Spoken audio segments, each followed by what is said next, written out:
کل کے درس میں نے ذکر کیا تھا لاس اینجلیس کی جماعت کا، تو واپس پہنچا ہوں تو نیو یارک سے شکوہ آیا ہوا تھا کہ آپ ہمارے سر کے اوپر سے گزر کے جو لاس اینجلیس پہنچے ہیں 3000 میل اور دور، تو ہم بھی تو تھے رستے میں۔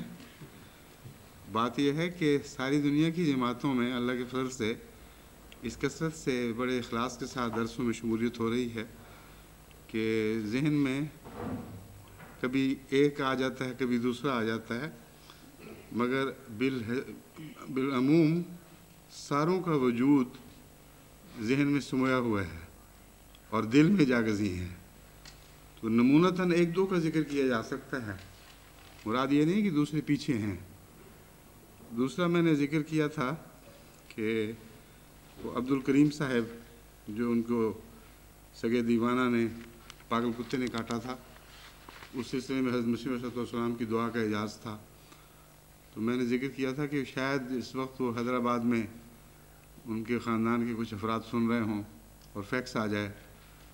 تو میں واپس گیا ہوں تو میاں وسیم احمد صاحب کی فیکس قادیان سے آئی ہوئی تھی، بعد میں آئی، فوراً نہیں لیکن کچھ عرصے بعد رات ہی، اور اس میں انہوں نے کہا ہے کہ ان کا ایک پوتا اور ایک پوتی قادیان میں بیٹھے درس میں شامل تھے، اور باقی خاندان جو قریباً نصف، قریباً 50 سے کچھ کم ہے، وہ یادگیر میں جو درس ہو رہا تھا اس وقت انٹینا کے ذریعے، وہاں وہ شامل تھے۔ تو یہ جو جماعت کا درس کا عالمی نظام ہے، اس نے ہمیں ایک خاندان بنا دیا اصل میں۔ اب یہ جماعت کا تصور جہاں پھیلا ہے وہاں سمٹ بھی گیا ہے، بالکل یوں محسوس ہوتا ہے کہ ہم ایک خاندان کے فرد ہیں، مشرق و مغرب کے سب ایک جگہ اکٹھے ہوئے ہوئے ہیں، اور یہ حضرت محمد رسول اللہ صلی اللہ علیہ وسلم کی برکت ہے ساری، کیونکہ آپ ہی کی برکت سے، آپ ہی کی خاطر سب کچھ ہوا ہے۔ چنانچہ کسی نے مجھے یہ بھی لکھا تھا کہ یہ جو کائنات رسول اللہ صلی اللہ علیہ وسلم کے لیے بنائی گئی ہے، تو اب جو ایجادات ہیں یہ بھی تو رسول اللہ صلی اللہ علیہ وسلم کے لیے ہی بنائی ہوئی ہیں، اور واقعتاً اسی مضمون کا حصہ ہے۔ حضرت صلی اللہ علیہ وآلہ وسلم کی خاطر افلاک کو بنانا یہ جاری و ساری ہے، محض حضور سے پہلے کے زمانے کا ذکر نہیں، آئندہ بھی جو کچھ وجود میں آنے والا ہے بالآخر ثابت ہوگا کہ وہ حضرت اقدس محمد رسول اللہ کی خاطر اور آپ کے دین ہی کی خاطر تھا۔ اب اس مختصر ذکر کے بعد درس شروع کرتے ہیں۔ اعوذ باللہ من الشیطان الرجیم، بسم اللہ الرحمن الرحیم۔ وما كان لنفس ان تموت الا باذن الله كتابا مؤجلا ومن يرد ثواب الدنيا نؤته منها ومن يرد ثواب الآخرة نؤته منها وسنجزي الشاكرين۔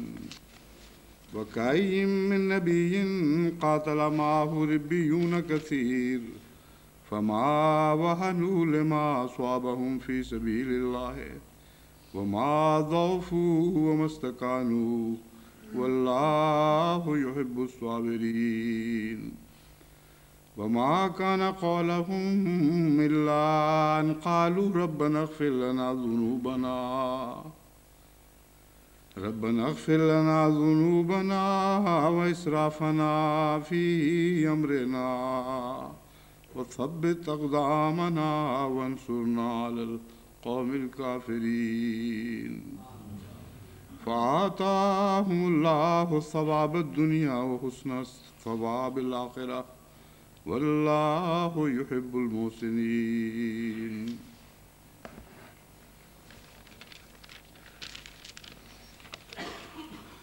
وما کان لنفس ان تموت الا باذن اللہ،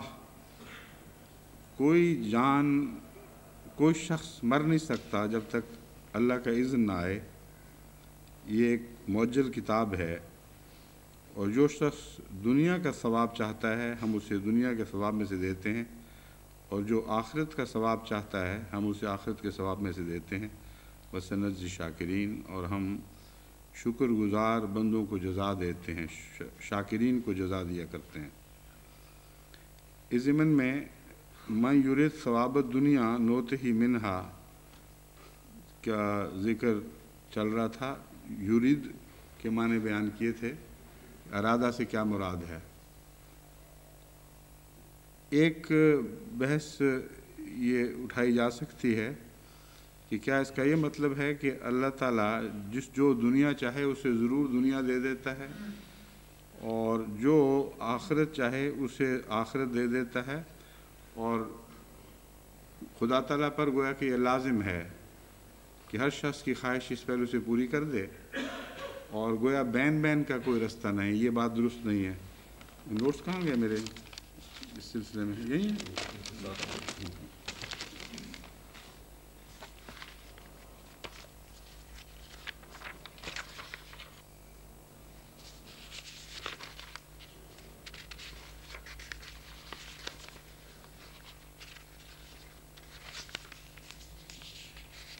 قرآن کریم کی دوسری آیات سے جو میں نے اکٹھی کی تھی یہاں اس وقت نوٹس میں شامل نہیں کسی وجہ سے، یہ بات قطعی طور پر ثابت ہے کہ اللہ تعالیٰ نے دوسری جگہ کھول کے بیان فرمایا ہے کہ جب میں کسی کوئی اس خواہش کو پورا کرنے کا ارادہ کروں کہ وہ دنیا میں اس کو سب کچھ مل جائے، تب میں دیتا ہوں۔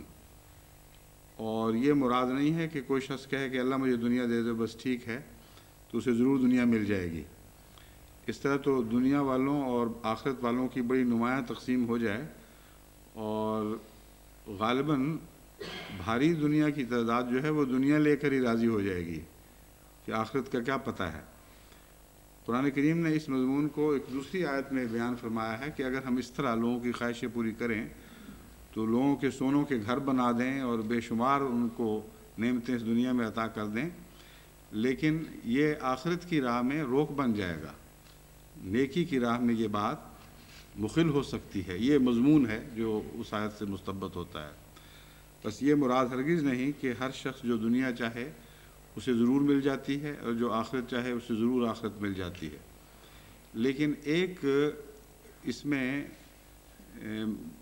وسیع الاثر معنی پایا جاتا ہے، وہ یہ ہے کہ بعض قومیں جو آخرت کو تج کر دنیا اپنے لیے پسند کر لیتی ہیں، ان کو پھر دنیا عطا کی جاتی ہے، اور بھرپور دنیا عطا کی جاتی ہے، اور پھر ان کے لیے آخرت میں سزا مقدر ہو جاتی ہے۔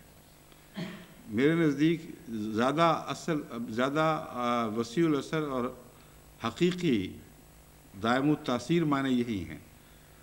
چنانچہ حضرت عیسیٰ علیہ السلام نے جب مائدہ کے لیے دعا کی تو اللہ تعالیٰ نے فرمایا کہ تجھے تیری دعا کے نتیجے میں تیرے ساتھیوں کو مائدہ دیا تو جائے گا، مگر اگر وہ پھر گئے دین سے اور ناشکری کی اور جو مائدہ کا حق ہے وہ ادا نہ کیا، تو پھر ان کو ہم دنیا میں تو بہت دیں گے، یعنی مائدہ تو دے دیں گے، لیکن پھر آخرت میں ان کے ساتھ بڑی سخت پکڑ ہوگی۔ یہ آیت کا عمومی مفہوم ہے، اور میں نے اس سے پہلے اس آیت کی ضمن میں تفسیر میں بیان کیا تھا کہ میرے نزدیک اس وقت عیسائی دنیا کی تمام تر دولتیں اور ان کا عروج اور ان کی سیاسی اور اقتصادی برتری یہ اسی دعا کی قبولیت کا نشان ہے۔ لیکن بدنصیبی ہے کہ خدا تعالیٰ کی تنبیہ کے باوجود انہوں نے مائدہ کی دنیاوی حیثیت کو تو پسند کر لیا، اور وہ مائدہ جو حضرت مسیح کو روحانی طور پر نازل ہوا تھا اس کو چھوڑ بیٹھے۔ یہ ہے معنی دنیا کو لے لینا اور آخرت کو چھوڑ دینا۔ یعنی مائدے کی دعات قبول ہوئی حضرت مسیح کے ذہن یا دل میں، تو میرے نزدیک روحانی مائدہ اول تھا، اور جنہوں نے دعا کے لیے کہا تھا انہوں نے روٹی اور روزمرہ کے گزارے کی صورت کا سوال کیا تھا۔ ضروری نہیں ہوا کرتا کہ اللہ تعالیٰ بہنیں ہی اسی طرح پورا کرے۔ خدا تعالیٰ نے وسیع تر معنوں میں نبی کی دعا کو قبول فرمایا۔ ایک روٹی کا سوال تھا، اس کی بجائے ان گنت دولتیں مہیا، لامتناہی رزق کے سامان پیدا کر دیے، اور روحانی طور پر حضرت مسیح کو وہ سب کچھ دیا جو آپ نے مانگا، لیکن ساتھ تنبیہ فرما دی کہ اب تم پر منحصر ہے، روحانی معدہ پہ راضی ہو یا مادی دنیاوی معدے پر راضی ہو، اگر تم نے ناشکری کی اور روحانی معدے کی بجائے مادی یا دنیاوی معدے کو قبول کر لیا تو پھر خدا تعالیٰ تم سے شروع میں تمہیں بہت دے گا، لیکن قیامت کے دن تمہیں اس کی سزا ملے گی۔ یہ وہ مضمون ہے جو ان آیات سے دراصل مستنبط ہوتا ہے۔ من یرد ثواب الدنیا نوتہ منہا ومن یرد ثواب الآخرت نوتہ منہا۔ یہاں ہر فرد مراد نہیں ہے، بلکہ بڑی بڑی قومیں اور ان کے رجحانات ہیں، اور قرآن کریم کی دوسری متعدد آیات سے یہی معنی مستنبط ہوتے ہیں کہ جب خدا تعالیٰ نعمتیں عطا کرتا ہے اور قومیں ان نعمتوں کو دنیاوی نعمتوں میں بدل دیتی ہیں اور روحانی نعمتوں کا انکار کر بیٹھتی ہیں اور تبدیل کر دیا کرتی ہیں، تو پھر ان کو بڑی سخت سزا ملتی ہے۔ وَسَنَجْزِي الشَّاكِرِينَ، اس میں شاکرین کی بحث اٹھائی گئی ہے کہ شاکرین کون ہیں۔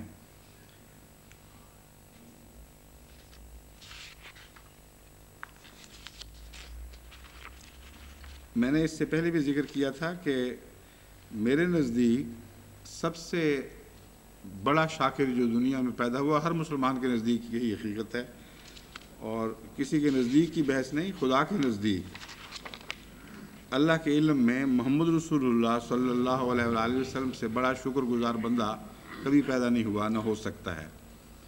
اس لیے جہاں شکر کا مضمون چل رہا ہو وہاں حضرت اقدس محمد رسول اللہ صلی اللہ علیہ وآلہ وسلم کے ذکر کے بغیر وہ مضمون مکمل ہو ہی نہیں سکتا۔ اور جس طرح ابہام کے ساتھ ذکر کیا گیا ہے، اس ابہام میں بھی ایک شان پائی جاتی ہے، اور علامہ آلوسی نے اس بات کو محسوس کیا ہے۔ وہ کہتے ہیں دراصل یہاں شاکرین سے مراد وہ لوگ ہیں، کیونکہ جس طرح ایک من جملہ ذکر کر دیا گیا ہے اور تفصیل نہیں بتائی کہ کس کس بات کا شکر کرتے ہیں، کیا کیا شکر کرتے ہیں، اور نہ یہ تفصیل بتائی کہ ان کو جزا کیا دی جائے گی، تو وہ فرماتے ہیں کہ علامہ آلوسی فرماتے ہیں شاکرین سے مراد وہ لوگ ہوں گے جن کو دین و دنیا دونوں کے اجر مطلوب نہیں ہوتے، بلکہ ان کی غرض محض عبودیت ہوتی ہے۔ خدا تعالیٰ نے ان کی جزا مبہم رکھی ہے، اس لیے کہ وہ انسان کے لیے ناقابل فہم ہے، اور شاید جزائے مبہم خود تجلی حق تعالیٰ ہو، اور یہی تو محبین اور سالکین کی مطلوب و مقصود کی انتہا ہے۔ تمام مفسرین نے جو اس مسئلے پر روشنی ڈالی ہے، میرے نزدیک علامہ آلوسی وہ ایک ہیں جو نقطے کو پہنچ گئے، لیکن یہاں پہنچ کر آگے حضرت محمد رسول اللہ صلی اللہ علیہ وآلہ وسلم کے ذکر تک ہاتھ نہ بڑھا سکے، حالانکہ یعنی ذہن کی رسائی وہاں تک نہ کر سکے۔ اول معنی یہاں محمد رسول اللہ ہی کا ہے، کیونکہ شکر کے جتنے بھی معنی سوچے جا سکتے ہیں وہ سارے آپ کی ذات پر اطلاق پاتے ہیں۔ شکر کا ایک معنی تو یہ ہے کہ کوئی چیز کسی کو کوئی نعمت عطا کرے اور اس نعمت کے نتیجے میں اتنا دل ممنون ہو کہ احسان کرنے والا چاہے کہ اور میں احسان کروں، اس نے تو بہت ہی زیادہ شکر ادا کیا ہے۔ حضرت رسول اکرم صلی اللہ علیہ وآلہ وسلم کا یہی حال تھا۔ حدیث میں آتا ہے، یا بخاری کی حدیث ہے، کہ حضرت عائشہ رضی اللہ تعالیٰ عنہ نے ایک موقع پر حضرت صلی اللہ علیہ وآلہ وسلم سے سوال کیا کہ آپ کے تو گناہ ہر قسم کے بخشے گئے، گناہ سے مراد ہے کمزوریاں وغیرہ جو کچھ بھی ہے، یعنی جنت کی خوشخبریاں ہیں آپ کیوں ساری رات اٹھ کے باتیں کرتے اور اس طرح کھڑے رہتے ہیں، خدا کے حضور کے پاؤں متورم ہو جاتے ہیں؟ تو حضرت صلی اللہ علیہ وآلہ وسلم نے جواباً فرمایا افلا اکون عبدا شکورا، یعنی کیا میں خدا کا شکر گزار بندہ نہ بنوں؟ یعنی وہ عبادتیں نعمتیں مانگنے کے لیے نہیں تھیں، بلکہ نعمتوں کا حق ادا کرنے کے لیے تھیں۔ یہ بہت ہی شکر کا اعلیٰ درجہ کا مضمون ہے جو حضرت صلی اللہ علیہ وسلم کی ذات میں ہمیں دکھائی دیتا ہے۔ پھر جیسا کہ میں نے ذکر کیا تھا، شہادت کا شوق لے کر غزوے میں شامل ہوتے ہیں، اور وہ شہادت خدا کی اعلیٰ برتر حکمتوں کے پیش نظر عطا نہیں کی جاتی۔ حالانکہ جہاں تک مرتبے کا تعلق ہے، جس طرح کہ آن حضرت صلی اللہ علیہ وآلہ وسلم کو تمام انبیاء پر شہید بنایا گیا ہے، اس شہید کے لفظ میں ہر قسم کی شہادتوں کے اعلیٰ مرتبے اور مقام شامل ہیں۔ اس لیے مقام اور مرتبے کے لحاظ سے نہیں میں کہہ رہا، آن حضرت صلی اللہ علیہ وآلہ وسلم جب شہادت کا شوق لے کر غزوے میں شامل ہوتے تھے تو کسی مرتبے کی خاطر نہیں تھے، شامل نہیں ہوا کرتے تھے، بلکہ اپنے نفس کو پیش کرنے کی خاطر۔ اس پہلو سے وہ شہادت قبول نہیں ہوتی، لیکن کبھی کوئی شکوہ نہیں کیا، شکوے کا کوئی تصور بھی ذہن میں نہیں آیا۔ ہر حال پہ راضی ہونا یہ شکر کی ایک خاص علامت ہے، خواہ کوئی محبوب عطا کرے خواہ نہ عطا کرے، خوشی عطا کرے یا غم عطا کرے، ہر حالت میں کامل طور پر راضی رہنا یہ شکر کی اعلیٰ درجے کی تعریف ہے۔ اس پہلو سے حضرت اقدس محمد رسول اللہ صلی اللہ علیہ وآلہ وسلم خدا کے سب شکر گزار بندوں میں سب سے بڑھ کر شکر ادا کرنے والے تھے۔ چنانچہ ہم دیکھتے ہیں بعض صحابہ کو شوق شہادت تھا اور وہ اس شکوہ کرنے سے باز نہیں آ سکے۔ حضرت خالد بن ولید کے متعلق آتا ہے کہ بستر مرگ پر بہت بے قرار تھے، اور ایک عیادت کرنے والے نے جب پوچھا تو بتایا کہ میرے جسم کو دیکھو اٹھا کر، کپڑا اٹھا کر، ایک روایت میں کپڑے کا ذکر بھی آتا ہے مگر کئی جگہ کپڑا اٹھانے کا ذکر نہیں، ویسے ہی ہے کہ سارا بدن زخموں سے چور ہے، کوئی جسم کا ایسا حصہ نہیں جہاں شوق شہادت میں نے زخم نہ کھائے ہوں۔ لیکن اپنے لیے ایک بڑا سخت لفظ استعمال کیا جو میں دہرا نہیں سکتا کہ دیکھو میں اس وقت بستر پر اس طرح جان دے رہا ہوں۔ گویا کہ شہادت کا شوق جن معنوں میں تھا ان معنوں میں قبول نہ ہونے پر ایک شکوہ دل میں پیدا ہوتا ہے، جس کا آخر پر ذکر کیا ہے۔ مگر آن حضرت صلی اللہ علیہ وآلہ وسلم کہ ہاں خدا تعالیٰ سے شکوے کا کوئی دور کا بھی مضمون کہیں دکھائی نہیں دیتا، اشارتاً کنایتاً کلیتاً خدا تعالیٰ کی رضا پر راضی، اور مقصود بذات اللہ تعالیٰ رہا نہ کہ ثواب اور جزا۔ امام آلوسی کہتے ہیں کہ اس قسم کی مبہم جزا دراصل خود خدا تعالیٰ کی جزا دراصل خود خدا تعالیٰ بن جاتا ہے، یعنی تجلی حق تعالیٰ جزا ہوتی ہے، لیکن اس کا ذکر تفصیل سے نہیں ملتا۔ حالانکہ قرآن کریم نے اس مضمون کو کھول کر بیان فرمایا ہے، جیسا کہ فرمایا بعض اپنے راضی بندوں پر، جو راضی اور مرضی بندے ہوتے ہیں، جب ان کی وفات کا وقت آئے گا تو اللہ تعالیٰ فرماتا ہے، یہ آتا ہے تو میں ان سے کہتا ہوں کہ یا ایتھا النفس المطمئنۃ ارجعی الی ربک راضیۃ مرضیہ فادخلی فی عبادی وادخلی جنتی، کہ اے راضیۃ مرضیہ انسان، ارجعی الی ربک راضیۃ مرضیہ، اے بندہ جو میرا بندہ ہے، جو اب میری روح میرے سپرد کرنا چاہتا ہے، میری طرف لوٹ آ، ایسی حالت میں لوٹ آ کہ تو راضی اور مرضیہ بھی ہے، تو مجھ سے راضی رہا ہمیشہ اور میں ہمیشہ تجھ سے راضی رہا۔ فادخلی فی عبادی، یہاں جنت کے مضمون کو پیچھے پھینک دیا ہے۔ جنت تو ان کی تمنا ہی نہیں تھی، ان کی تمنا تو رضائے باری تعالیٰ تھی، تو فرمایا فادخلی فی عبادی، میں تجھے یہ مرتبہ عطا کرتا ہوں کہ میرے عباد میں شامل ہو۔ اور یاد رکھیں کہ آن حضرت صلی اللہ علیہ وآلہ وسلم کو خدا تعالیٰ نے عبداللہ کا لقب عطا فرمایا ہے۔ اگرچہ سب انبیاء عباد اللہ تھے، مگر عبداللہ لقب سوائے حضرت محمد رسول اللہ کے کسی کو عطا نہیں ہوا۔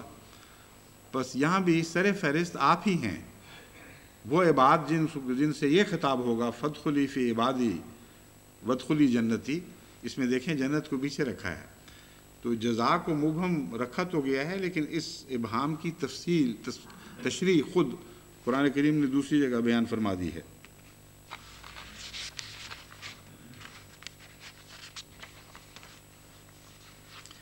حضرت مسیح موعود علیہ الصلوۃ والسلام نے بھی ہمیشہ یہی تمنا پیش نظر رکھی کہ خدا ملے، اور جنت اور ثواب اور اس قسم کی دوسری چیزیں ان کی طرف دھیان کبھی نہیں گیا۔ آپ فرماتے ہیں ہمارا بہشت ہمارا خدا ہے، ہماری اعلیٰ لذات ہمارے خدا میں ہیں، کیونکہ ہم نے اس کو دیکھا اور ہر ایک خوبصورتی اس میں پائی۔ یہ دولت لینے کے لائق ہے اگرچہ جان دینے سے ملے، اور یہ لال خریدنے کے لائق ہے اگرچہ تمام وجود کھونے سے حاصل ہو۔ اے محروموں، اس چشمے کی طرف دوڑو کہ وہ تمہیں سیراب کرے گا۔ یہ زندگی کا چشمہ ہے جو تمہیں بچائے گا۔ میں کیا کروں اور کس طرح اس خوشخبری کو دلوں میں بٹھا دوں، کس دف سے میں بازاروں میں منادی کروں کہ تمہارا یہ خدا ہے تا لوگ سن لیں، اور کس دوا سے میں علاج کروں تا سننے کے لیے لوگوں کے کان کھلیں۔ اگر تم خدا کے ہو جاؤ تو یقیناً سمجھو کہ خدا تمہارا ہی ہے۔ یہ راضیۃ مرضیہ کی تفسیر ہے اصل میں۔ اگر تم خدا کے ہو جاؤ تو یقیناً سمجھو کہ خدا تمہارا ہی ہے۔ اس میں راضیتاً کے نتیجے میں مرضیہ کی نعمت عطا ہوتی ہے، یہ یاد رکھنے والا نقطہ ہے۔ اور عجیب بات ہے کہ خدا نے اپنا ہونا بندے کے اختیار میں رکھ دیا ایک قسم کا، اور یہاں بھی جبر اور قدر والی بحث حل ہو جاتی ہے اس مقام پر پہنچ کے۔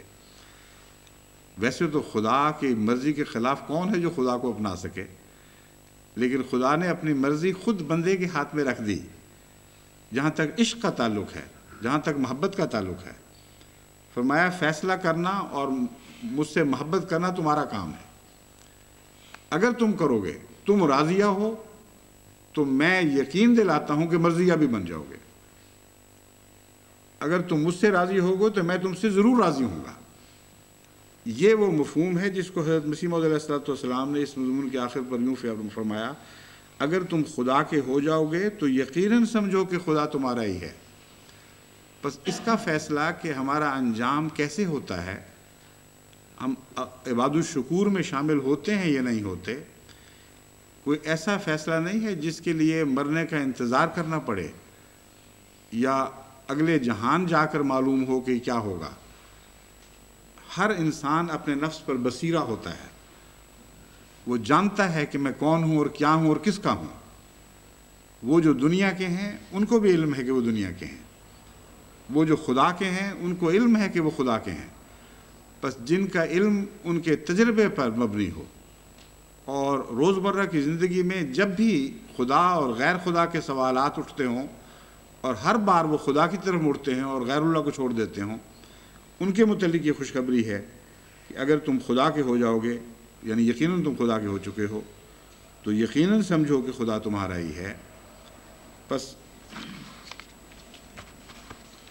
حضرت صلی اللہ علیہ وآلہ وسلم عبد شکور تھے، اور عبد شکور کا وہ مفہوم ہے جو میں بیان کر رہا ہوں کہ جب خدا سے محبت ہر مقصود پر غالب آ چکی ہو تو دنیا کی کسی حالت میں بھی انسان کو رکھا جائے، دین کی کسی حالت میں بھی انسان کو رکھا جائے، یہ ایک ثانوی بات، یہ باتیں ثانوی بن جاتی ہیں۔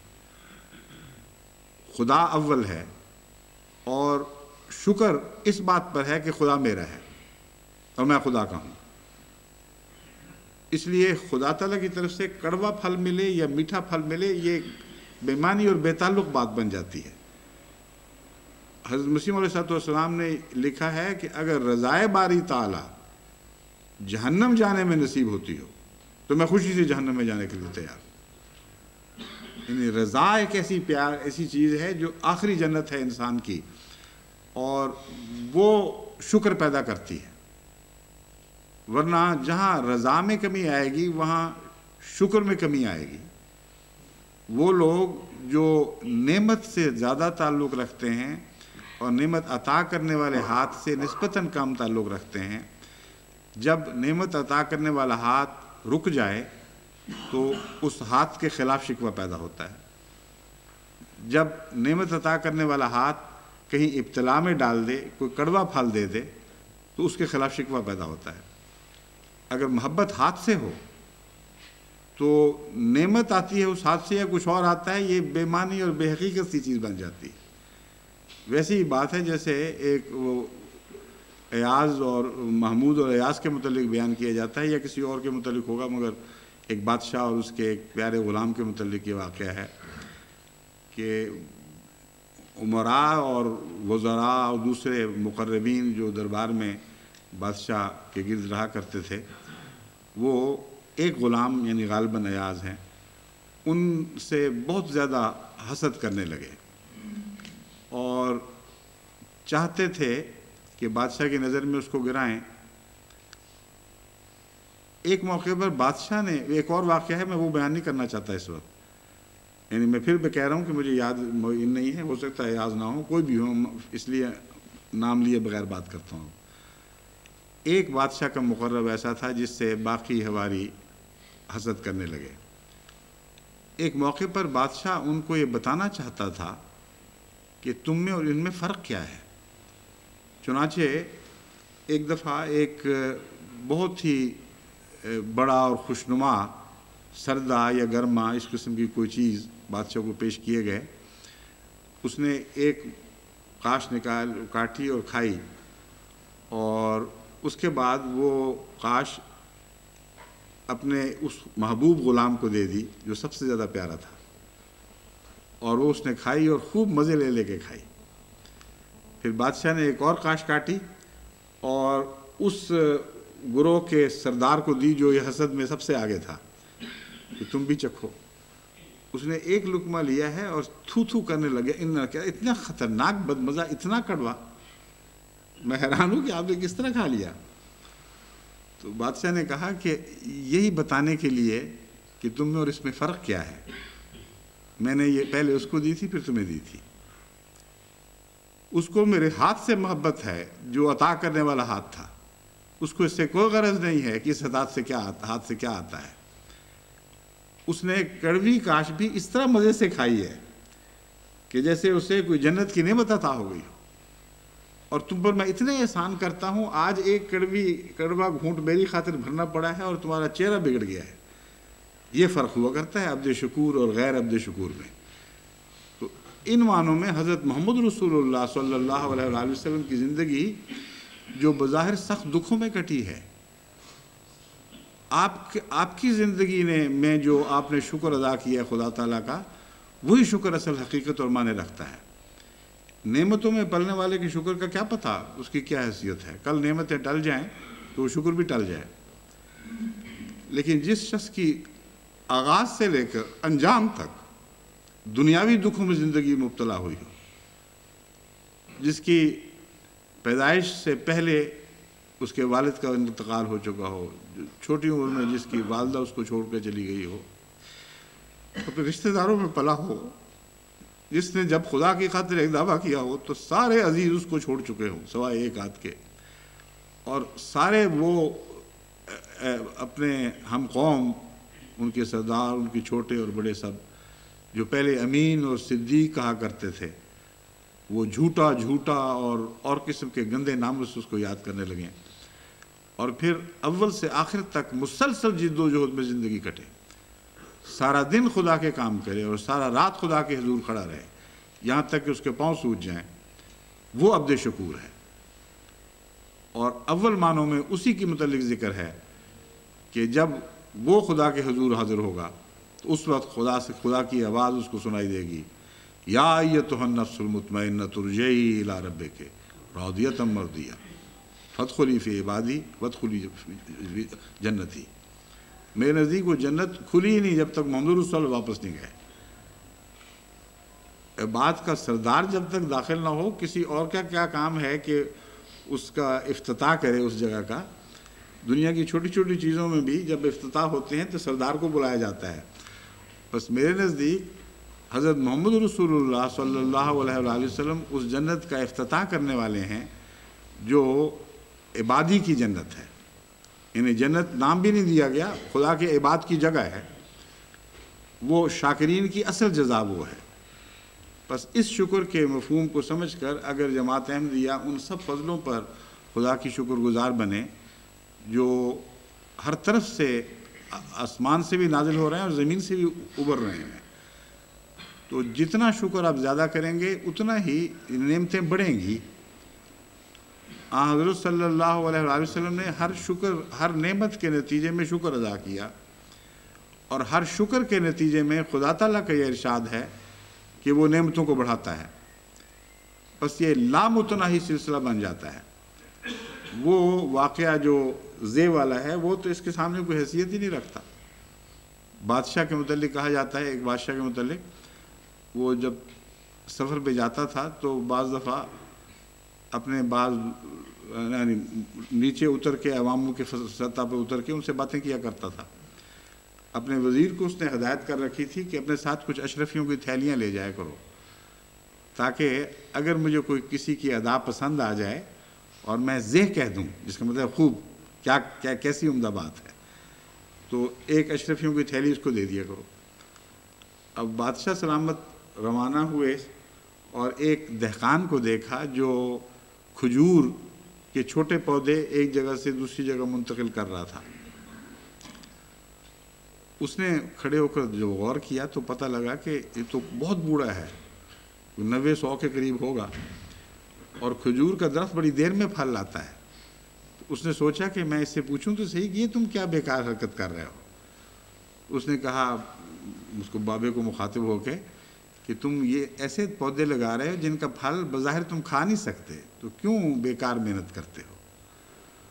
اس کو تو نہیں پتا تھا کہ بادشاہ سلامت ہے. اس نے کہا جناب بات یہ ہے کہ میرے باپ دادا نے جو پودے لگائے تھے جن کا پھل انہوں نے نہیں کھایا، وہ میں نے کھایا تھا، اس لیے کیا میرا فرض نہیں ہے کہ اس شکر کا حق ادا کروں اور ایسے پودے لگاؤں کہ میرے آنے والی نسلیں میرا پھل کھائیں، اس کا پھل کھائیں. ایسی پیاری بات لگی بادشاہ کو کہ اس نے ایک زہ کہہ دیا، اور وزیر نے فوراً ایک تھیلا اشرفیوں کو اس کو پکڑا دیا. وہ تھیلا لے کر کہنے لگا جناب آپ تو کہتے تھے کہ میں اپنی محنت کا پھل نہیں کھا سکوں گا، مجھے تو محنت کا پھل ابھی مل گیا ہے. اس نے پھر زہ کہہ دیا. تو بادشاہ نے، وزیر نے ایک اور تھیلی پکڑا دی. دوسری تھیلی لے کے کہا واہ واہ، کھجور کے درخت تو ایک دفعہ پھل دیتے ہیں، اور میرے کھجور دیکھو کہ ایک ہی سال میں ابھی 2 پھل دے دیے. بادشاہ کے منہ سے پھر زہ نکل گیا، اور اس نے تیسری تھیلی پکڑائی. تو بادشاہ نے وزیر سے کہا بھاگو یہاں سے، یہ بڈھا تو ہمارے خزانے لوٹ لے گا، مگر خدا کے خزانے تو لوٹ نہیں سکتے. ناممکن ہے. حضرت رسول اکرم صلی اللہ علیہ وآلہ وسلم فرماتے ہیں کہ اللہ کے خزانے ایسے وسیع اور بے حد و حساب ہیں کہ اگر تم خدا سے سب کچھ مانگ لو اور وہ سب کچھ تمہیں عطا کر دیں تو تب بھی اس کے خزانوں میں اتنی کمی بھی نہیں ہوگی کہ ایک سوئی کو ایک وسیع و عریض سمندر میں ڈبو کر باہر نکال لیا جائے.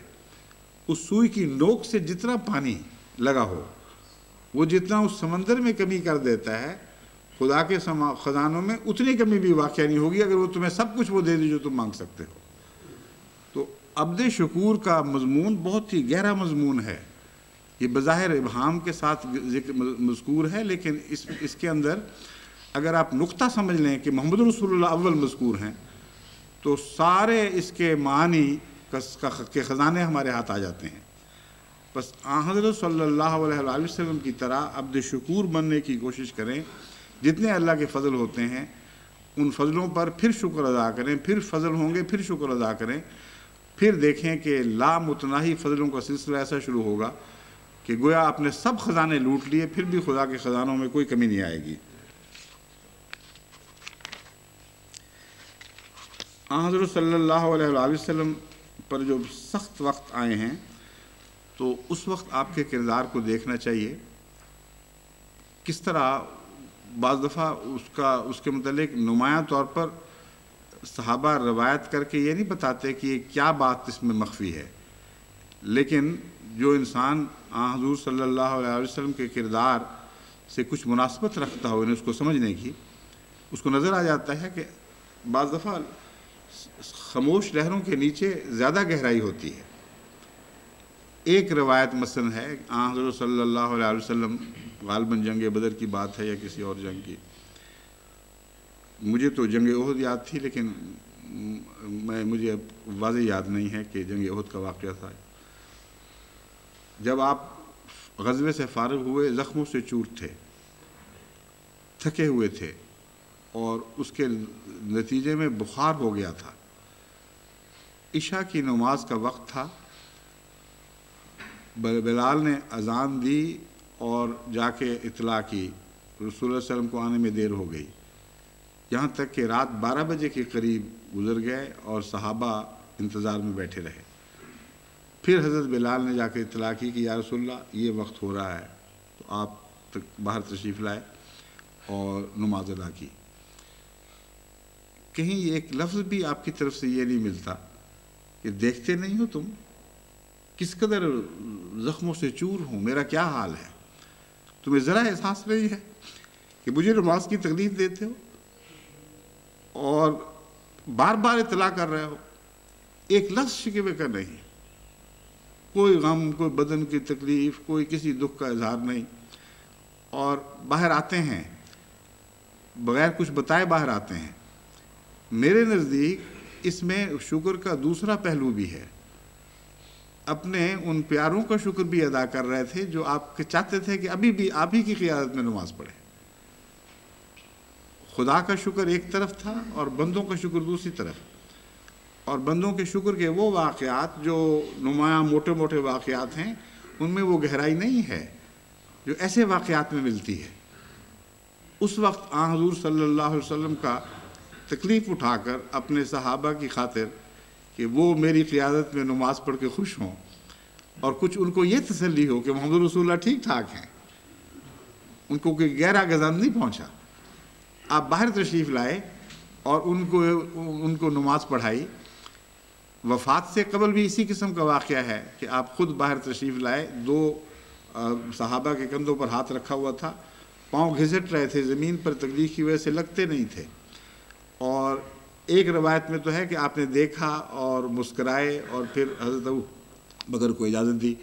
ایک روایت میں یہ ہے کہ حضرت ابو بکر نماز پڑھا شروع کر چکے تھے تو آپ گئے اور آپ ساتھ شامل ہوئے، تب حضرت ابو بکر اگرچہ بآواز بلند تکبیر کہتے تھے مگر نگاہ حضرت صلی اللہ علیہ وسلم پر تھی، آپ کی حرکت و سکون کی غلامی میں کی مطابقت میں حضرت ابو بکر تکبیر کہتے تھے اور باقی سب نماز پڑھتے تھے۔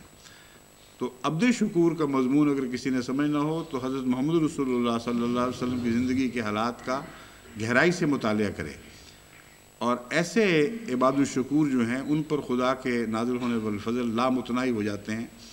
بس آج جماعت احمدیہ پر بھی اگر خدا کے فضل نازل ہو رہے ہیں تو محمد رسول اللہ صلی اللہ علیہ وسلم کی برکت ہی سے نازل ہو رہے ہیں۔ اس لیے دوبارہ پھر میں درود شریف کی طرف متوجہ کر کے درس کے اس حصے کو ختم کرتا ہوں۔ آج اتوار کا دن ہے، سوال و جواب کی مجلس بھی لگنی ہے، اور عموماً یہی فیصلہ ہے کہ 1 بجے تک درس ہوتا ہے اور 1 بجے کے بعد نصف گھنٹہ سوال و جواب کے لیے رکھا جاتا ہے اتوار کے دن۔ لیکن آج بعض سوال ایسے ہیں جو لمبے تفصیلی جواب چاہتے ہیں۔ مثلا ایک غیر احمدی دوست ہیں، خطیب ہیں یا قاری بھی ہیں شاید، ان کی طرف سے ایک سوال ہے، اس کا ایک حصہ تو درس سے متعلق ہے وفات مسیح والے معاملے میں، لیکن سوال اور باتوں پہ بھی پھیلا ہوا ہے۔ آئندہ کے لیے تو میں یہ سمجھا دینا چاہتا ہوں کہ درسوں کے دوران جو سوال ہیں وہ صرف درسوں سے متعلق ہوں گے تو جواب دیا جائے گا۔ جو ارد گرد پھیلے ہوئے سوال ہیں وہ ان کا جواب دینے کا یہ موقع نہیں ہے۔ وہ میری سوال و جواب کی مجالس ہوتی رہتی ہیں، ان میں ایسے موقع پیش آتے رہیں گے، اور ہو سکتا ہے آئندہ درس کے علاوہ عالمی سوال و جواب کی مجالس بھی منعقد ہونے شروع ہو جائیں۔ ایسے موقع پر ہر قسم کے سوالات کے انشاءاللہ جواب دیے جائیں گے، مگر چونکہ ان کا پہلا وار ہے اس لیے میں خالی نہیں جانے دینا چاہتا اور ان کا تفصیل سے جواب دوں گا۔ دوسری وجہ یہ ہے کہ اس سوال میں بظاہر سختی تو ہے، لیکن ان کے سوال سے ان کی سعادت اور شرافت کی بو آتی ہے، ان کے اندر تعصب اور وہ جس طرح بعض دفعہ جہالت کی نفرت ہوتی ہے وہ نہیں ہے، واقعتاً بات سمجھنا چاہتے ہیں. اس لیے سوال بے شک سخت ہو، مجھے اس سے قطعاً کوئی فرق نہیں پڑتا. اگر وہ گالی بھی دے تبھی بھی ہمیں یہی تربیت ہے کہ محبت سے جواب دو. لیکن ان کے اندر چونکہ سعادت کی بو ہے اس لیے میں اس کا خاص طور پر تفصیل سے جواب دوں گا. ایک بات انہوں نے لکھی ہے کہ میرا نام نہ لیں، تو میں تو حتی المقدور نام لینے سے اعتراض ہی کرتا ہوں، اور خاص طور پر ایسے ماحول میں جہاں لوگ شدت کے ساتھ جماعت سے عناد رکھتے ہوں، اگر ان میں سے ہی کوئی اٹھ کر شریفانہ سوال کر دے تو وہ خود ان کے عناد کا نشانہ بن سکتا ہے. تو مجھے اس بات کا پورا احساس ہے. آپ اگر نہ بھی کہتے تو میں احتیاط کرتا اور نام نہ لیتا.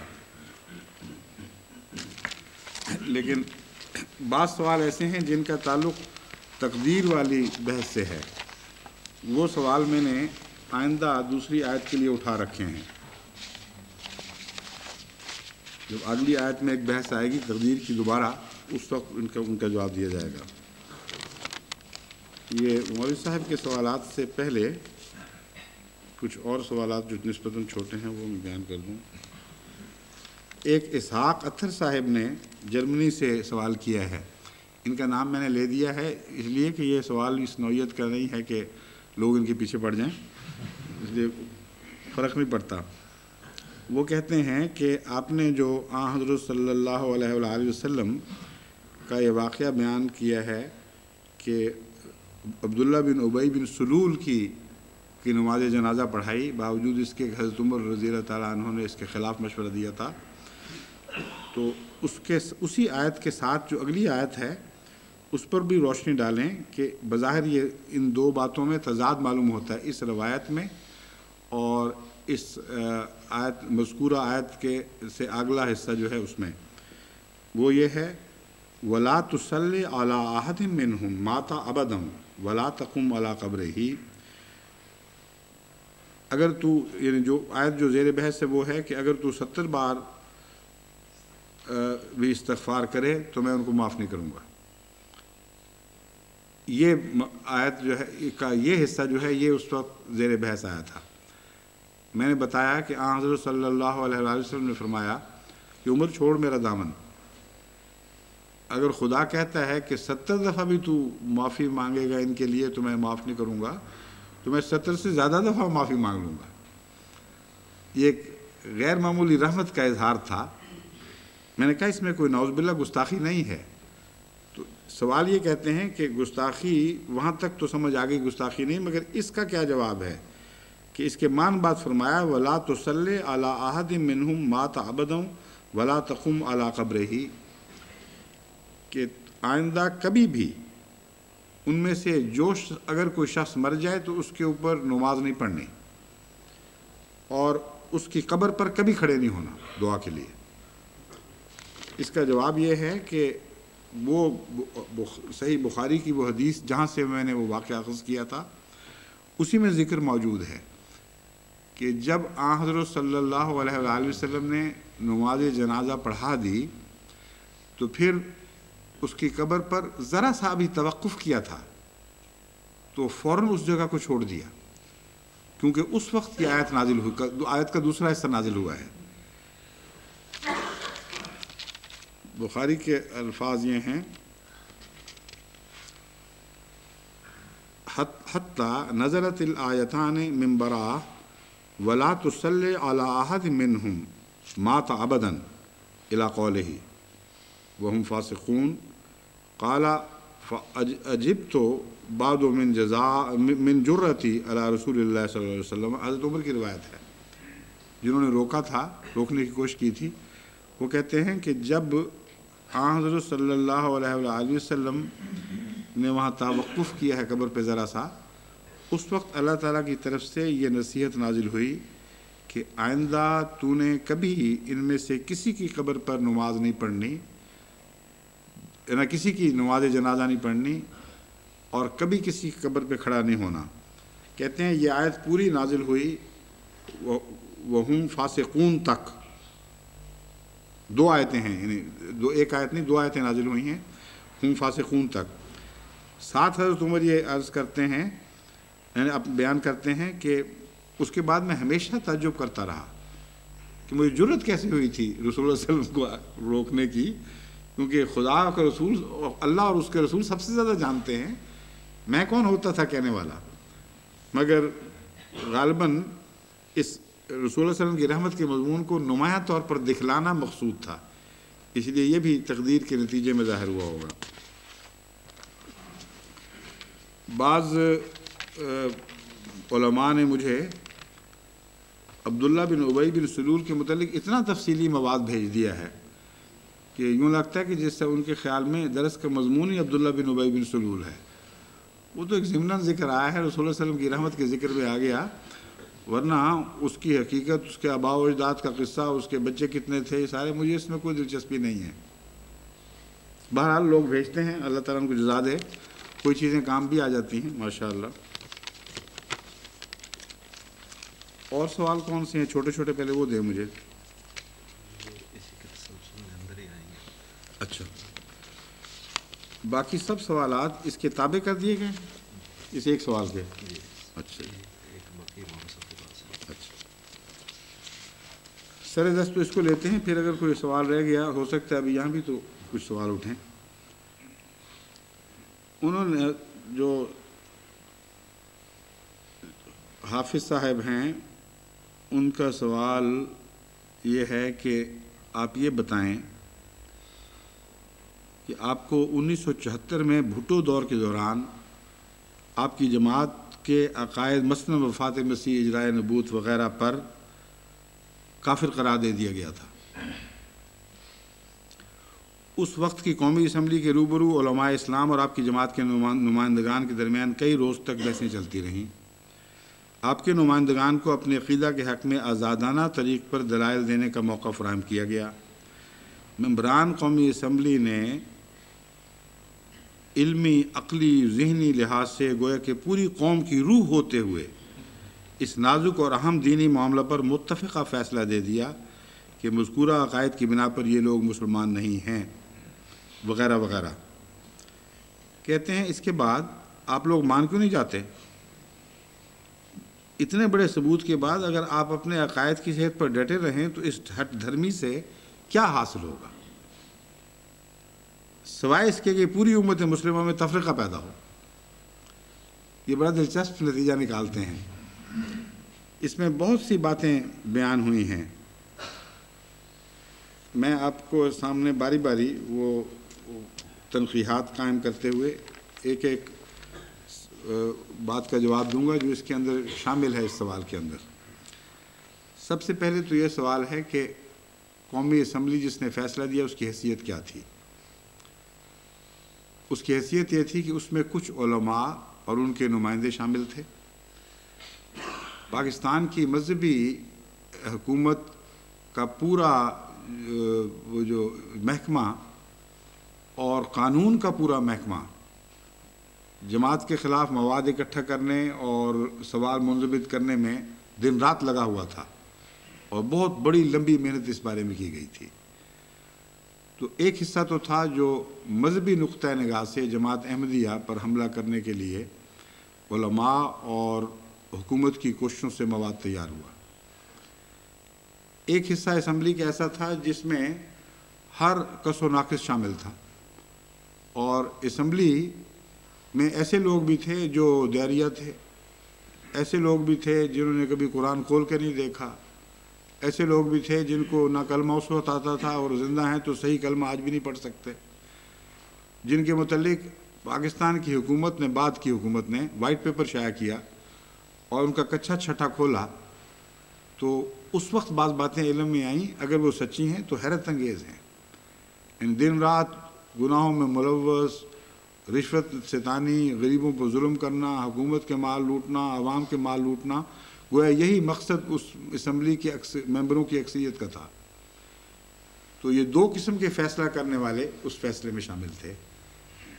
جہاں تک مذہبی فیصلے کا تعلق ہے، مذہبی نقطہ نگاہ کا، میں مختصراً پہلے آپ کو بتا دوں کہ کیا کچھ ہوا ہے۔ جماعت احمدیہ نے ایک معذرنامہ پیش کیا جس میں جو مسالک تھے وہ آپ کے سامنے آنے چاہیے۔ پہلا بڑا بنیادی مسئلہ جو جماعت نے اٹھایا وہ یہ تھا کہ کیا دنیا کی کسی سیاسی اسمبلی کو کسی کے مذہب کا فیصلہ اس کی مرضی کے خلاف کرنے کا حق ہے کہ نہیں، اور اس پر بحث اٹھائی گئی اور ثابت کیا گیا کہ اسمبلی تو درکنار، کسی عدالت کو بھی یہ حق نہیں ہے کہ کسی شخص کے ادعا کے سوا اس کی طرف کوئی اور مذہب منسوب کرے۔ عدالت کا اتنا کام ہے کہ یہ پوچھے کہ تمہارا مذہب کیا ہے، تم بتاؤ، پھر وہ مذہب بتانے والا جو مذہب بتاتا ہے اس پہ تنقید کرنا، اس میں خامیاں ڈھونڈنا، یہ کام تو جائز ہے، لیکن کسی کو اس کے ادعا کے خلاف کچھ قرار نہیں دیا جا سکتا، نہ یہ اسمبلیوں کا حق ہے، اور اسمبلی کی کوئی حیثیت ہی نہیں اس پہلو سے، کیونکہ اسمبلی ایک سیاسی ادارہ ہے، اور اگر ایک جگہ آپ سیاسی ادارے کا یہ حق تسلیم کر لیں تو دنیا میں ہر جگہ ہر سیاسی ادارے کو یہ حق ہوگا۔ کسی کو اپنی مرضی کے خلاف اس مذہب کسی مذہب سے کاٹ کر الگ پھینکنا، یہ ہے بنیادی سوال۔ اگر ایک جگہ اسے تسلیم کر لیا گیا تو دوسری جگہ بھی یہی حق ہر اسمبلی کو حاصل ہو جائے گا۔ چنانچہ ہندوستان میں اگر ہندوستانی اسمبلی یہ فیصلہ کرے کہ جو روز روز مصیبت پڑی ہوئی ہے، مسلمانوں کے کشت و خون کا ہم پر الزام لگایا جاتا ہے، تو کیوں نہ اسمبلی میں یہ فیصلہ کر لیں کہ یہ مسلمان ہی نہیں ہیں، اور اعلان کر دیں کہ یہ فرقے جتنا مسلمان ہونے کے دعوے دار ہیں، اسمبلی کی بھاری اکثریت ساری قوم کی نمائندگی میں اعلان کرتی ہے کہ یہ مسلمان نہیں ہیں۔ پھر غیر مسلموں کو کاٹنے، مسلمانوں کو، باہر کے مسلمانوں کو کیا غرض ہے اس سے؟ ایک جاہلانہ بات ہے، بالکل ظاہر بات ہے، لیکن اس جہالت کی بنیاد 1974 کی اسمبلی میں رکھی گئی، جب اسمبلیوں کو ایک ایسے فیصلے کا اختیار دینا تسلیم کر لیا گیا جس فیصلے کا سیاسی اسمبلیوں کے ساتھ کوئی دور کا بھی تعلق نہیں ہے۔ پھر یہ کہ ہم نے کیا کہا اس سلسلے میں ایک بات خاص طور پر قابل ذکر ہے کہ آخری فیصلہ اس بات پر ہوا کہ گویا ہم نعوذ باللہ ختم نبوت کے اس عقیدے کے خلاف ہیں جو امت مسلمہ کا اجتماعی عقیدہ ہے، اور اس لیے قرآن کے بھی خلاف ہیں، اور آیت خاتم النبیین کو تسلیم نہیں کرتے۔ یہ تھا استنباط طریق جو الزام ہم پر قائم کیا گیا ہے، اور ساری اسمبلی کی بحث میں جو 14 دن گزری رہی، ختم نبوت کا مسئلہ اٹھایا نہیں گیا۔ شائع کر لیں رپورٹ، دیکھ لیں، میں وہاں موجود تھا۔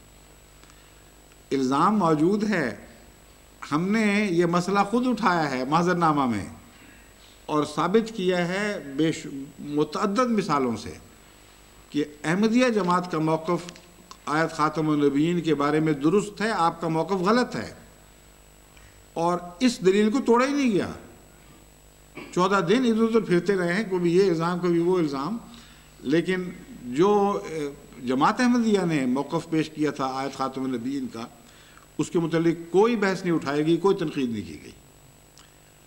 بس سارا قصہ ہی ایک سیاسی فراڈ پر مبنی تھا، اس کی مذہبی حیثیت کوئی نہیں۔ جہاں تک اسمبلی کے فیصلے کا تعلق، اسمبلی کے اس فیصلے کا تعلق ہے کہ جماعت احمدیہ غیر مسلم اور باقی 72 فرقے مسلمان ہیں، یہ فیصلہ اپنے اندر بہت سی پیچیدگیاں رکھتا ہے۔ اس لیے کہ جماعت احمدیہ کو 72 سے باہر نکال کر یہ فیصلہ کرنا کہ 72 مسلمان اور ایک غیر مسلم، یہ حضرت اقدس محمد رسول اللہ صلی اللہ علیہ وآلہ وسلم کے کھلے منشا کے بالکل مخالف ہے، اور اپنے موقف میں جماعت احمدیہ نے یہ بات خوب ان پر کھول دی تھی۔ اسمبلی کو بتایا تھا کہ اگر تم نے ضد کرنی ہے اور ضرور یہ بحث اٹھانی ہے تو یاد رکھو کہ حضرت اقدس محمد رسول اللہ صلی اللہ علیہ وآلہ وسلم کا فیصلہ افتراق کے زمانے کے متعلق یہ ہے کہ جب یہ امت جو رسول اللہ صلی اللہ علیہ وسلم کی طرف منسوب ہو رہی ہے یہ فرقوں میں بٹ جائے گی تو 72 فرقے ہو جائیں گے، جیسا کہ یہود کے پہلے 72 فرقے تھے۔ کلہم فی النار الا واحدہ، وہ سارے ناری ہوں گے سوائے ایک کے، اور وہ جماعت ہے۔ یہ جو فیصلہ ہے اس کی طرف توجہ دلائے گی، اور یہ نہیں کہا گیا کہ ہم جنتی اور تم ناری، یہ نہیں کہا گیا، ہم کا بے وجہ غصہ آتا ہے ان کو۔ یہ کہا گیا کہ تمہیں یہ تو فیصلے کا حق ہے کہ یہ اعلان کرو کہ ہمارے نزدیک یہ فرقہ یا یہ جماعت وہ ہے جس کے متعلق رسول اللہ صلی اللہ علیہ وسلم نے جنتی ہونے کی خوشخبری دی ہے، اور باقی سارے ناری ہیں۔ یہ کہنے کا حق کس طرح ہو گیا کہ رسول اللہ صلی اللہ علیہ وسلم نے غلط نتیجہ نکالا تھا، نعوذ باللہ من ذالک۔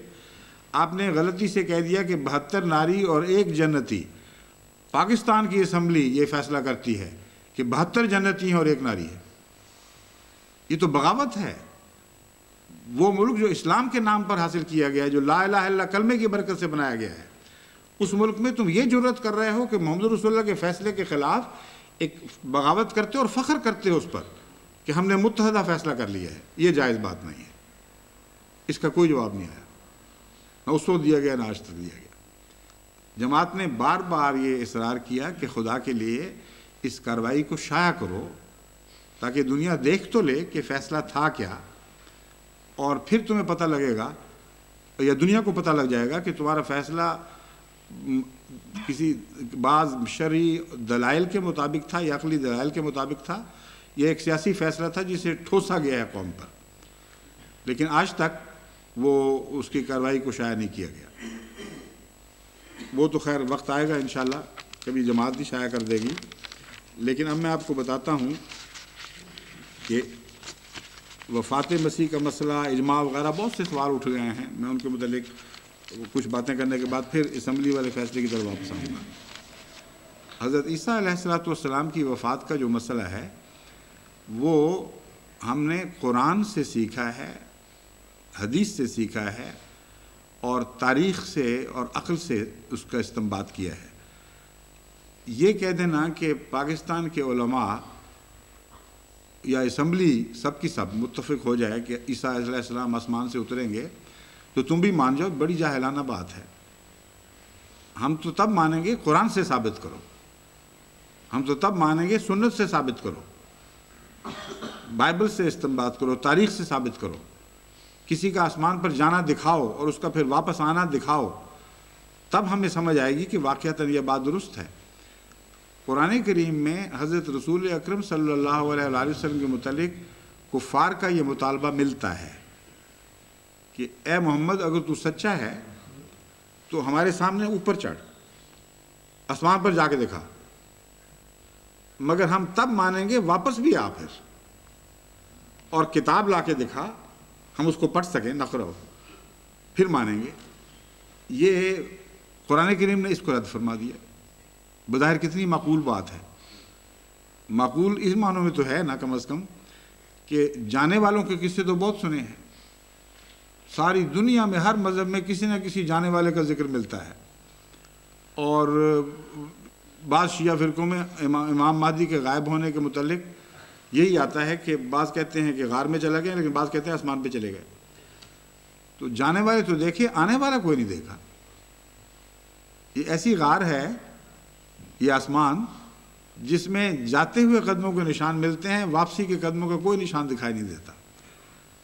تو ان کفار کو اتنی عقل ضرور تھی کہ دعویٰ تو کیا جا سکتا ہے کہ چڑھ گیا، ہم تب مانیں گے کہ واپس آ کے اسی طرح جسم کے ساتھ واپس آتا ہوا ہمیں نظر آئے اور ہم دیکھیں اور پھر کتاب ہاتھ میں پکڑی ہو۔ اس کا جواب قرآن کریم نے کیا دیا؟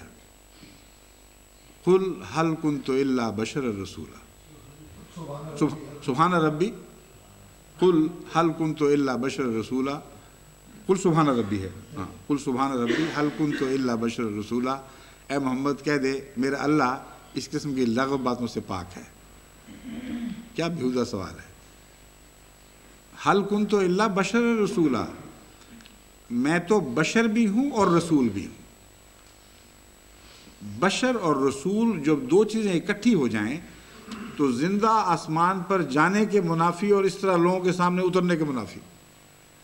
اگر یہ دلیل نہ ہو تو یہ پھر پیش کیوں کی گئی؟ سوال یہ تھا جسم سمیت اوپر چڑھ دکھا پھر واپس اتر اسی طرح، اور کتاب ہاتھ میں پکڑی ہو؟ جواب یہ ہے کہ بے وقوفو، یہ بشر اور رسول ہونے کے دعوے کے منافی بات ہے۔ بس اب بتاؤ کہ عیسیٰ علیہ السلام کیا تھے؟ بشر اور رسول تھے کہ نہیں؟ یہی تو جھگڑا عیسائیوں سے چل رہا ہے۔ اسی جھگڑے کو سمجھنے کے نتیجے میں اس کی کنہ کو پا کر حضرت مسیح موعود علیہ السلام نے صلیب کو توڑ دیا ہے، یہ عقیدہ پیش کر کے کہ مسیح زندہ آسمان پر نہیں گئے، نہ زندہ آسمان سے اتریں گے۔ یہ دلیل قائم کر دی کہ عیسیٰ علیہ السلام بھی بشر اور رسول تھے، اور عیسائی جو کہتے تھے کہ وہ زندہ آسمان پر چڑھ گیا، اس لیے نہ وہ بشر نہ وہ رسول، کیونکہ ورنہ تمہارے قرآن کریم کی آیت جھٹلائی جاتی ہے۔ تو اس مضمون کی حقیقت کو سمجھیں، ان فضول لفظی بحثوں میں پڑھ کر اپنے وقت کو ضائع نہ کریں۔ اگر کسی نے آسمان پر جانا ہوتا تو محمد رسول اللہ کا حق تھا، وہ جسم سمیت آسمان پر جاتے اور اس طرح لوگوں کے سامنے اترتے بھی، تاکہ دنیا کسی کو تو واپس اترتا دیکھ لیتی۔ لیکن ایسے واقعات اللہ کی شان سبحانی کے خلاف ہیں۔ تبھی فرمایا قل سبحان ربی هل كنت الا بشر رسولا۔ اب میں آپ کو بتاتا ہوں اجماع کی کیا حیثیت ہے۔ یہ جو کہا جاتا ہے بار بار کہ امت نے آپ کے خلاف اجماع کر لیا، یاد رکھیں اجماع کا نمبر اصول فقہ میں قرآن، سنت اور حدیث کے بعد آتا ہے اور پہلے نہیں ہوا کرتا۔ اگر کوئی قرآن کو پیش کر رہا ہو تو اس کے خلاف اجماع کا دعویٰ ہی بالکل لغو اور باطل ہے۔ جب تک قرآن سے پہلے ثابت نہ کر دیا جائے کہ تمہارا مضمون ثابت نہیں ہوتا قرآن سے، اس وقت تک کسی کا حق نہیں ہے کہ وہ اجماع کی کوئی بات کرے۔ دوسرے، اجماع کا تصور اپنی ذات میں کچھ خلل رکھتا ہے، اس کو سمجھنا چاہیے۔ جب یہ فیصلہ جماعت احمدیہ کے خلاف کیا گیا، اس وقت تک جماعت احمدیہ اجماع کا حصہ تھی۔ امت مسلمہ سے باہر نکالنے کا فیصلہ کرنے سے پہلے تو جماعت امت مسلمہ میں شامل تھی قانوناً۔ تو جب جماعت نے اختلاف کیا ایک مسئلے پر تو اجماع کیسے ہو گیا؟ اجماع بعد میں نکالنے کے بعد ہوا ہے، پہلے نہیں ہوا۔ پس اجماع کے نتیجے میں ہم کیسے کوئی بات قبول کر لیں جبکہ اجماع ہوا ہی ہمارے جانے کے بعد ہے؟ اپنی بلا سے بوم بسے یا ہما رہے، بلبل نے آشیاں جو چمن سے اٹھا لیا، اپنی بلا سے بوم رہے یا بسے یا ہما رہے، وہی بات ہے۔ جب تک ہم چمن میں تھے ہم اس اجماع کے مقابل پر کھڑے تھے، اور ہمارے ساتھ دوسرے مسلمان علماء چوٹی کے بزرگ بھی تھے جن کا میں ذکر اپنے درس میں کر چکا ہوں، جو ہمارے ساتھ اس آواز کو اٹھا رہے تھے کہ عیسیٰ علیہ السلام عام رسول کی طرح فوت ہو کر مٹی میں مل چکے ہیں، زندہ آسمان پر نہیں اٹھائے گئے۔ جہاں تک اجماع کے متعلق مزید بحث کا تعلق ہے، آپ یہ دیکھیں کہ ہر مسلمان فرقے نے بعض ایسے عقائد اختیار کر رکھے ہیں جن سے باقی مسلمان فرقے متفق نہیں ہیں، اور اس پہلو سے ہر فرقے کے خلاف عملاً ایک اجماع موجود ہے۔ مثالیں، یہ تو فتوے ہیں نا، وہ کہاں ہیں مثالیں؟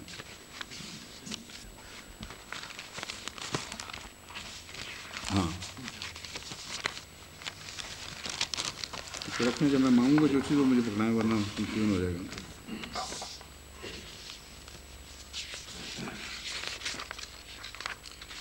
ہم نے یہ اختلافی مسائل اور عقائد اپنے محضر نامہ میں پیش کیے تھے اور ان کا کوئی جواب نہیں دیا گیا۔ میں پھر اصرار کے ساتھ اعلان کرتا ہوں، امت کو غافل رکھا گیا ہے۔ کتنے ظلم کی بات ہے، اتنا اہم فیصلہ کیا جاتا ہے اور اس کے دلائل کی تفصیل سے یا ہمارے جوابات سے امت مسلمہ کو غافل رکھا گیا ہے آج تک، تبھی یہ شائع نہیں کرتے۔ مگر میرا اب ارادہ ہے کہ اس موقف کو ہم شائع کر کے تمام دنیا میں پھیلائیں گے، لوگوں کو پتہ تو لگے ہم نے کہا کیا تھا اور اس کے جواب میں انہوں نے آگے سے کیا کہا۔